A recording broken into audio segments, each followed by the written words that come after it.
라고 하는 제목으로 하나님 말씀 전하도록 하겠습니다. 오늘 연합으로 우리 어린 아이 친구들과 또 청소년 친구들 함께 예배 드렸습니다.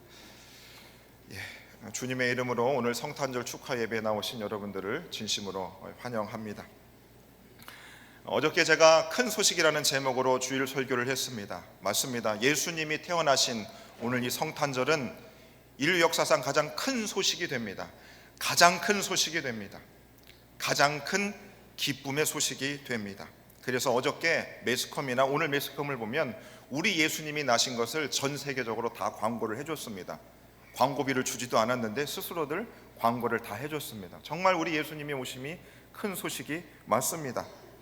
자, 거기에 예수님이 오신 이 날 사람들은 기뻐했습니다. 교회를 다니지 않는 사람들로 예수님이 오신 이 크리스마스 성탄절을 기뻐합니다. 기뻐하는 이유가 있습니다. 첫 번째로 공휴일이라서, 여러분 오늘 쉬는 날입니다. 공휴일이지요. 두 번째로 왜 사람들이 이렇게 기뻐했을까? 어제 뉴스에 보니까 명동과 잠실과 강남에 사람들이 너무 많이 나왔다고 합니다. 그래서 사람 구경할 수 있어서 사람들이 기뻐했던 것 같습니다. 사람 구경하러. 세 번째로 왜 사람들이 오늘 이 성탄절을 기뻐하는가? 왜 그러는가? 이유는 모르지만 다른 사람들이 기뻐하니까 덩달아 기쁜 겁니다. 그냥 옆에 사람이 그냥 웃고 좋아하니까 나도 그냥 웃는 겁니다. 앞에 있는 목사가 웃으니까 여러분들도 그냥 웃으면 됩니다. 기뻐하시면 되는 거죠. 자, 그런데 오늘 이 성탄절 축하 예배로 나오신 우리들은 기뻐하는 이유가 있습니다. 누가복음 2장 13절에 보면 예수님이 난 후에 천사들이 이렇게 주님을 노래하고 찬양했습니다. 호련히 수많은 천군이 그 천사들과 함께 하나님을 찬송하여 이르되 지극히 높은 곳에서는 하나님께 영광이요 땅에서는 하나님이 기뻐하신 사람들 중에 평화로다 했습니다. 우리 아기 예수님이 이 땅에 태어났을 때 하늘의 수많은 천군과 천사들이 기뻐 노래했다고 기록하고 있습니다. 예수님의 탄생을 그렇게 기뻐했습니다. 지금 우리 애기도 울면서 너무나 기뻐하고 있지 않습니까? 자, 우리 예수님이 태어나셨습니다. 마태복음 1장 21절에도 예수님의 나심에 대한 소식을 전하고 있습니다. 아들을 낳으리니 이름을 예수라 하라 그랬습니다. 누가복음 1장 32절 1절에도 보시면 보라 내가 잉태하여 아들을 낳으리니 그 이름을 예수라 했습니다. 오늘 이 땅에 태어나신 그 아들의 이름이 뭐라고요? 예수라고 이름을 지으라고 하나님이 명령하셨습니다. 그런데 오늘 본문의 말씀을 다시 한번 볼까요? 오늘 다윗의 동네에 너희를 위하여 구주가 나셨으니 곧 그리스도 되시니라. 자, 오늘 다윗의 동네에 너희를 위하여 예수가 나셨으니 라고 하면 되는데 왜 구주가 나셨으니 라고 하셨을까요? 그죠? 예수가 나셨으니 하면 되는데 구주가 나셨다고 했습니다. 오늘 말씀의 제목이 구주입니다. 왜 구주라고 했을까? 여러분, 구주는 구원자라는 의미입니다. 예수님은 이 땅에 구원하러 오셨다는 겁니다. 여러분, 우리 부모님들이 자녀들의 이름을 지을 때에 그 이름의 뜻이 있지 않습니까? 대복이 큰 복을 받으며 살아라, 이런 의미이지 않겠습니까? 우리 예수님이 태어나셨을 때 이름이 예수라 있는데 그 예수라고 이름은 구약시대의 여호수아의 헬라식 발음입니다. 여호와께서 구원하신다는 의미입니다. 예수라고 하는 이름의 뜻은 구원입니다. 그러니까 예수님이 이 땅에 오신 이유는 구원하러 오셨습니다. 그래서 너희를 위하여 구주가 나셨다고 하는 겁니다. 예수님은 구원하러 이 땅에 오셨습니다. 사람들한테 인기를 얻기 위해서, 자신의 이름을 남기기 위해서, 사람들한테 박수를 받기 위해서 이 땅에 오신 것이 아니라 구원하러 오셨다는 겁니다. 단 하나의 목적, 그것을 위해 오셨습니다. 자, 그런데 우리 예수님이 오늘 다윗의 동네에 너희를 위하여 오셨다고 그랬습니다. 우리 예수님은 너희를 위해서 이 땅에 태어나셨다고 합니다. 너희는 누구일까요? 오늘 이 에덴교회에서 예배드리는 우리들을 의미할까요? 너희는 누구일까요? 예수님이 누구를 위해서 이 땅에 오셨습니까? 여러분 자신들을 위해서 예수님이 오셨다고 믿으십니까? 아멘을 크게 하셔야죠. 예, 그렇죠. 예수님이 너희를 위하여 오셨답니다. 자, 누가복음 19장 10절에 보시면 우리 예수님은 인자가 온 것은 잃어버린 자를 찾아 구원하려 하심이라. 자, 누가복음에서는 예수님은 잃어버린 자를 찾아오셨다는 겁니다. 자, 오늘 본문에서는 너희를 위해서 이 땅에 오셨는데 잃어버린 자를 찾아오셨다. 자, 디모데전서 1장 15절의 말씀을 보면 그리스도 예수께서 죄인을 위하여 세상에 임하셨다 합니다. 자, 우리 예수님은 죄인을 위해서 이 땅에 오셨다는 겁니다. 자, 그러면 여러분들이 아까 아멘 하셨어요. 예수님이 너희를 위하여 이 땅에 태어나셨는데 너희는 우리인 것입니다. 그렇죠? 오늘 예배하는 우리를 예수님이 오셨어요. 그런데 우리 예수님은 누가요? 죄인을 위하여서 이 땅에 오셨다는 겁니다. 그러므로 앞에 설교하는 저나 앉아있는 여러분 모두가 죄인이랍니다. 듣기 좋으세요? 여러분 죄인이랍니다. 듣기 좋으시냐고요? 기분 나쁘시죠? 마태복음 4장 17절에 보면 예수님이 공생의 시작을 하시면서 이런 말씀을 하셨습니다. 이때부터 예수께서 비로소 전파하여 이르시되 회개하라 천국이 가까워왔느니라.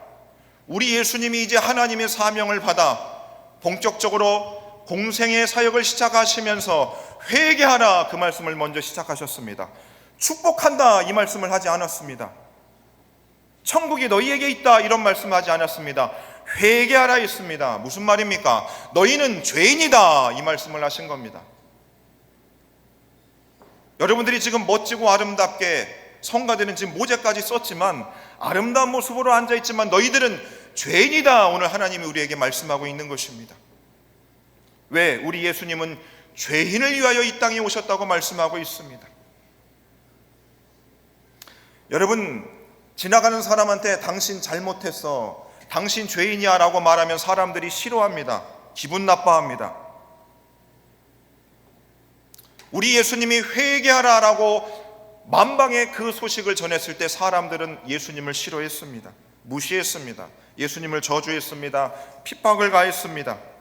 위협을 가했어요. 결국 십자가에 못 박아 예수님을 죽여버렸습니다. 여러분 그런 겁니다.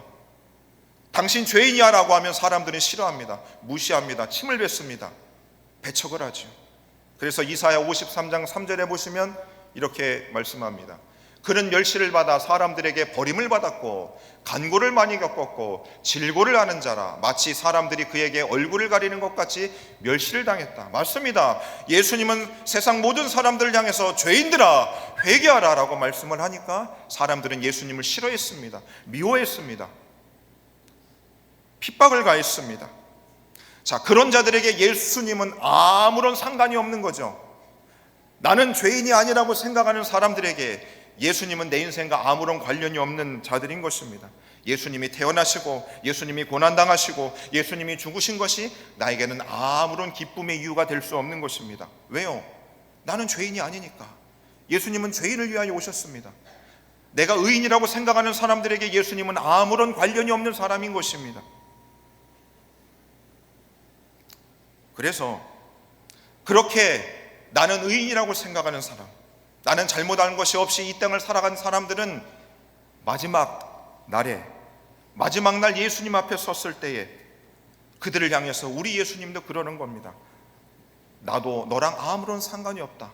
나는 너를 절대로 모른다라고 우리 예수님은 그렇게 말씀하실 것입니다. 오히려 그들을 향해서 죄인들아 너는 죄의 심판을 받으라. 우리 예수님이 그렇게 말씀하실 것입니다. 여러분 어떠세요? 오늘 예배를 드린 여러분들 의인이라고 생각하십니까? 나는 아무것도 잘못이 없는 사람이라고 생각하십니까? 그러면 죄송하지만 여러분들은 예수님의 오신 이 성탄절을 축하할 수 없는 분들입니다. 예수님의 오심을 기뻐할 수 없는 분들인 것입니다. 자, 그런데 여러분, 저는 답을 알고 있습니다. 여러분들도 몽땅 다 죄인이라는 사실을 저는 알고 있습니다. 이사야 53장 3절의 말씀을 다시 보면 이렇게 말씀하고 있습니다. 그는 사람들에게 멸시를 당하였고 그 뒤에 이런 구절이 있습니다. 우리도 그를 귀히 여기지 아니하였다. 멸시를 당하였고 그 뒷구절에 이 구절이 있습니다. 우리도 그를 귀하게 여기지 아니했다. 다른 번역 성경에는 우리도 덩달아 그를 귀하게 여기지 아니했다. 우리 가운데 아무도 그를 귀하게 여기지 아니했다 했습니다. 예수님이 이 땅에 오셔서 마을 구유에 태어나셨지만 오늘 이 자리에 예배를 드리는 우리들도 예수님을 멸시하고 예수님을 핍박을 가하고 예수님을 죽였던 그 사람들과 같이 우리도 예수님을 귀하게 여기지 아니했습니다. 덩달아 우리도 그 예수님을 귀하게 여기지 아니했다라는 것입니다. 저와 여러분들의 인생을 생각해 보십시오. 여러분의 우리 인생 가운데 예수님과 상관없이 살아온 생애들이 분명히 있을 것입니다. 없으세요? 나는 항상 에녹과 같이 주님과 항상 동행하며 살아왔습니다. 여러분 그렇게 자신 있게 손들고 말씀하실 분이 있습니까? 단 한 사람도 없습니다. 우리도 똑같이 예수님을 그렇게 멸시하고 그분을 핍박하고 그분을 십자가에 못 박은 자들이란 것이죠. 아니, 오늘 이 성탄절 축하 예배를 드리는 저와 여러분들이 정말로 이 성탄절이 기쁨의 날이 되고 축하의 날이 되기 위해서는 저와 여러분들은 죄인이 되어야만 하는 것입니다. 왜냐하면 예수님은 죄인을 위하여 이 땅에 오셨기 때문인 겁니다. 내가 죄인이라는 의식이 없으면 절대로 우리는 예수님을 축하할 수 없는 사람이라는 것이죠. 오히려 내가 죄인이라는 사실을 느끼는 사람일수록 예수님이 오심이 너무나 기쁜 것이 되는 것입니다. 여러분 성탄절 몇 번째 보내고 계십니까? 제가 43살입니다. 쉬운 3살이 아니고 43살입니다. 성탄절을 43번째 지금 보내고 있습니다. 그런데 성탄절을 보내면 보낼수록 제 마음에 어떤 마음이 드는 줄 아십니까? 미안하게도 부목사 생활할 때는 성탄절을 보낼 때마다 일이 너무 많은 겁니다. 그래서 기쁘지 않았어요. 그런데 에덴교회에 와서 다시 회복이 됐습니다. 성탄절 축하 예배가 너무나 기쁜 겁니다. 너무나 기쁜 거예요. 여러분들도 성탄절을 매해 보내면 보낼수록 여러분 마음에 기쁨이 가득하십니까? 아니면 기쁨이 점점점 사라지고 매너리즘에 빠지고 그저 와야만 되는 그런 날로 여러분 생각되십니까? 여러분 성탄의 기쁨이 점점 더 늘어나기 위해서는 내가 죄인이라는 사실을 점점점 깨달아야 되는 것입니다. 그러면 그럴수록 세상이 어떠하든지 간에 교회가 어떠하든지 간에 남들이 어떤가에 상관없이 성탄절은 나에게 있어서 가장 큰 기쁨의 날이 되는 줄로 믿습니다. 12월 25일 이 한 날만 기쁜 것이 아니라 이 한 날이 너무나 기뻐 365일 그 전체가 다 기쁜 날이 될 수 있는 줄 믿습니다. 예수님의 제자 중에 수제자가 있습니다. 베드로, 알고 계시죠? 베드로가 수제자였습니다. 나를 따라오너라 내가 너를 사람 낚는 어부 되게 하리라. 예수님이 그를 부르셨습니다. 그를 부르셨을 때 그는 아마 하나님 앞에서 예수님 앞에서 회개하였을 것입니다. 그런데 그가 예수님을 열심히 따라다녔어요. 회개하였습니다. 죄인이라는 걸 그가 깨달았어요. 그런데 누가복음 5장 8절에 보면 이런 이야기들이 있습니다. 예수님께서 베드로에게 깊은 데로 가서 그물을 내리라고 했습니다. 그런데 베드로가 선생님 우리가 밤이 새도록 수고하였지만 물고기를 잡지 못했습니다. 하지만 말씀에 의지하여 내가 그물을 내리겠습니다. 그리고 예수님의 말씀대로 많은 물고기를 그들이 거두게 됐습니다. 그 후에 베드로가 예수님 앞에 무릎을 꿇고 이렇게 이야기를 하죠. 예수의 무릎 아래 엎드려 주여 나를 떠나소서 나는 죄인으로 있으다. 나는 죄인입니다. 이런 표현을 했습니다. 여러분 우리가 예수님을 처음 믿고 나서 나는 죄인이라는 걸 깨닫고 우리가 신앙생활을 해나가게 됩니다. 그리고 신앙생활을 하고 나서 중간중간 계속해서 주님을 만날수록 우리들의 입에서 터져나오는 게 있죠. 주님 나를 떠나십시오. 나는 죄인입니다. 주님을 알아가면 알아갈수록 내가 얼마나 주님 앞에서 죄인이라는 사실을 깨닫는 분들이 바로 신앙이 좋은 분들이고 예수님을 깊이 알아가는 것이고 그분들이 천국에 더 한 발자국 갈 수 있는 분들이 되는 줄로 믿습니다. 여러분 우리가 알고 있는 사도 바울 위대한 하나님의 사람이었습니다. 그가 끝까지 변하지 않고 하나님의 위대한 사역들을 그가 해나갈 수 있었던 이유가 있습니다. 디모데전서 1장 15절 마지막 절을 보면 그가 이렇게 말하죠. 죄인 중에 내가 괴수다 그랬습니다. 죄인 중에 내가 우두머리라 그랬습니다. 죄인 중에 내가 우두머리다. 로마서 5장 20절에 보면 바울은 이렇게 얘기했습니다. 율법이 들어온 것은 범죄를 더하게 하려 함이라. 그러나 죄가 더한 것에 은혜가 더했다 그랬습니다. 사도 바울은 그가 주님을 만난 후로 복음을 전하면서 주님 앞에 가까이 가면 갈수록 자신의 죄가 점점점 드러났습니다. 그래서 자신이 죄인이라는 것을 느끼면 느낄수록 하나님이 부어주신 은혜가 그에게 더 컸다는 것입니다. 그 은혜가 점점 더 크니 그가 아무리 힘들어도 주의 사명을 감당할 수 있었던 것입니다. 여러분, 우리가 처음 예수님을 만났을 때에 눈물 콧물을 다 흘렸습니다. 여러분, 그때 내가 이 세상의 가장 큰 죄인이라는 그런 은혜의 경험들이 저와 여러분들에게 다 있었을 것입니다. 그런데 여러분, 교회 생활을 하시면서 교회가 익숙해지면서 직분을 받습니다. 새신자들이 여러분들을 우러러봅니다. 장로님, 안수집사님, 권사님들, 새신자들이 우러러봅니다. 그러면서 내가 죄인이었다는 사실을 점점 더 까먹는 것 같습니다. 사람들이 우러러보니까 내가 의인 됐다고 생각하는 것 같습니다. 의인이라고 생각이 되니 그때부터 남들을 판단하기 시작하는 것입니다. 예수님이 그렇게 비난하셨던 바리새인과 사두개인과 서기관들, 그들을 비판하시고 비난하셨던 이유는 다른 데 있지 않습니다. 그들은 스스로 의인이라고 생각하였기 때문에 예수님이 그렇게 비난했던 것입니다. 우리가 그렇게 될 수 있습니다. 저 역시 담임 목사로서 성도님들을 바라볼 때에 여러분들을 목양하는 이 위치에서 여러분들을 언제든지 판단할 수 있습니다. 그렇게 판단을 하면, 제가 의인이라고 생각이 들면 저는 하나님께 저주받은 자가 되는 것이겠죠. 그러니 여러분, 내가 의인이라고 생각이 들면 들수록 우리가 아무리 교회 와서 예수님의 말씀을 듣고 하나님의 말씀을 들어도 우리에게 기쁨이 사라지는 것입니다. 죄송하게도 교회 역사 50년이 된 교회, 100년이 된 교회에 여러분 출석을 해보십시오. 그 교회의 성도들이 다 그런 건 아니지만 오래된 교회에 다니는 성도들일수록 그들의 얼굴에 예배를 드리는 기쁨이 조금씩 사라지는 것 같습니다.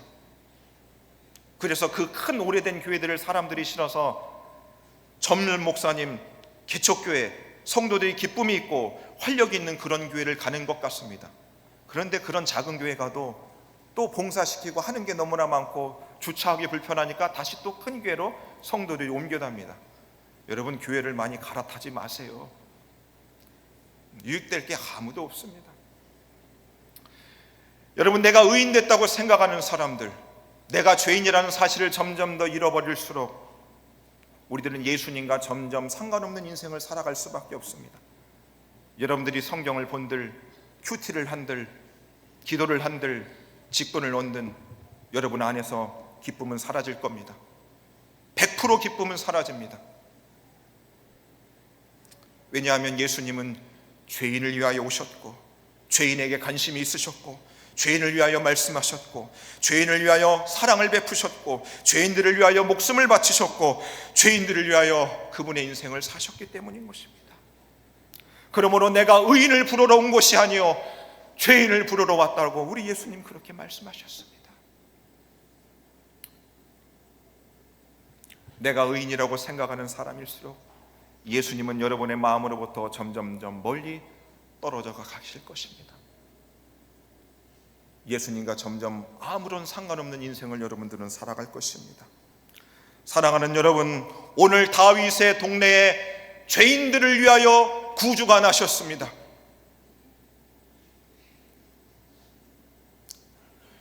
사랑하는 여러분, 우리가 참다운 신자로 살아가는 방법이 어디에 있을 거라고 생각합니까? 죽을 때까지 믿음이 변치 않고 깨끗하고 정결하고 정직하고 빛과 소금의 역할을 감당하는 그리스도인으로 사는 법을 여러분 알려드릴까요? 그것은 내가 항상 죄인이라는 사실을 깊이 생각하고 살아가는 것입니다.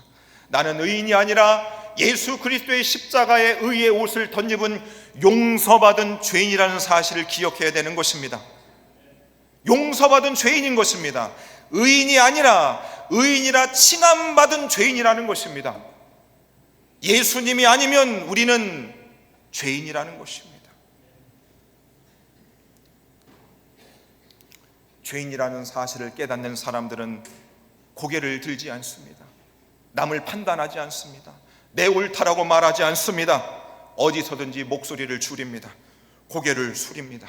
내 잘났다, 내 옳다고 말하지 않습니다. 여러분, 저 역시 마찬가지입니다. 제가 에덴 교회에서 목회하는 동안 저는 여러분들보다 제가 죄인 중에 가장 우두머리이고 싶습니다. 하나님이 볼 때 가장 상죄인이고 싶습니다. 그렇게 생각하는 것이 아니라 저는 제가 죄인 중에 괴수라고 저는 믿고 있습니다. 그래서 오늘 아기 예수님이 이 땅에 오신 날이 너무나 기쁘고 너무나 감사하고 너무나 감격스럽습니다. 제 생일보다, 그 누구의 생일보다 오늘 이 날이 저에게 가장 좋은 날이 되는 것입니다. 그 예수님이 없었다면 저는 죄의 용서함을 받을 수도 없었고 오늘 이 자리에 서 있을 수도 없는 것입니다. 제가 담임 목사가 됐다고 저는 의로워지지 않았습니다. 오히려 더 무섭고 떨리고 두렵습니다. 그저 오늘 성도님들, 당신들은 죄인이니까 죄인으로서 하나님의 말씀을 잘 들어, 이런 뜻으로 제가 말씀을 전하는 것이 아니라 오늘 이 말씀은 저한테 하는 말씀인 것입니다. 죄인 중에 괴수로 평생을 저는 살아가고 싶습니다. 그래서 예수님이 오신 날이, 나를 구하러 오신 그 예수님 오신 날이 백마를 타고 온 그 어떤 왕자님보다 비교할 수 없을 만큼 오늘 이 날이 올해보다 내년보다 내후년이 점점 더 기쁘고 좋아지고 감격스러운 날이 되기를 저는 간절히 바라고 있습니다.